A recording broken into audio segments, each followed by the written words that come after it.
Constitution avenue ایوان صدر، پھر پرائم منسٹر ہاؤس، اور اب کہا جا رہا ہے بشرا بی بی اغوا ہو گئی ہیں، علی امین گنڈا پور بازیاب ہو گئے ہیں۔ تو کیا معاملہ ہے یہ آپ ماحول دیکھ لیں۔ یہ وہ ایریا تھا جہاں پر پی ٹی آئی کے قافلوں نے آنا تھا، ڈی چوک کانسٹیٹیوشن ایونیو، لیکن اب یہاں پر بالکل امن ہو چکا ہے، امن شانتی ہے۔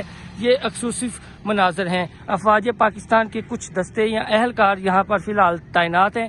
کل ہم نے شام کو آپ کو دکھایا بھی تھا، بتایا بھی تھا کہ یہاں پر سیکیورٹی انتہائی سخت کر دی گئی ہے۔ بیلاروس سے صدر آئے تھے، روانہ ہو چکے ہیں۔ یہ کیبنٹ سیکریٹریٹ ہے، آپ سامنے دیکھ سکتے ہیں، وہ پارلیمنٹ ہاؤس ہے، اس کے ساتھ سپریم کورٹ ہے، اور یہ تھا پیچھے ڈی چوک، جہاں پر پی ٹی آئی نے دعویٰ کیا تھا کہ ہم آئیں گے، دھرنا دیں گے، اور دوسرا بھی نے کہا تھا جی کہ سارے چلے جائیں لیکن میں یہاں پر بیٹھوں گی۔ لیکن اب یہاں پر کوئی بھی نہیں ہے، یا تو صرف چند سیکیورٹی اہلکار ہیں یا پھر کچھ افواج پاکستان کے اہلکار ہیں، اور وہ جو ایک مشن تھا وہ تقریباً ناکام ہوا ہے۔ مزید میں گاڑی میں بیٹھ کر آپ کو بتاتا ہوں۔ اب آپ میں گاڑی کے مناظر دکھا دوں۔ یہ بالکل جی اسلام آباد ریڈ زون کا ایریا جہاں پر پی ٹی آئی آنا چاہ رہی تھی، یہ خصوصی مناظر آپ دیکھ سکتے ہیں۔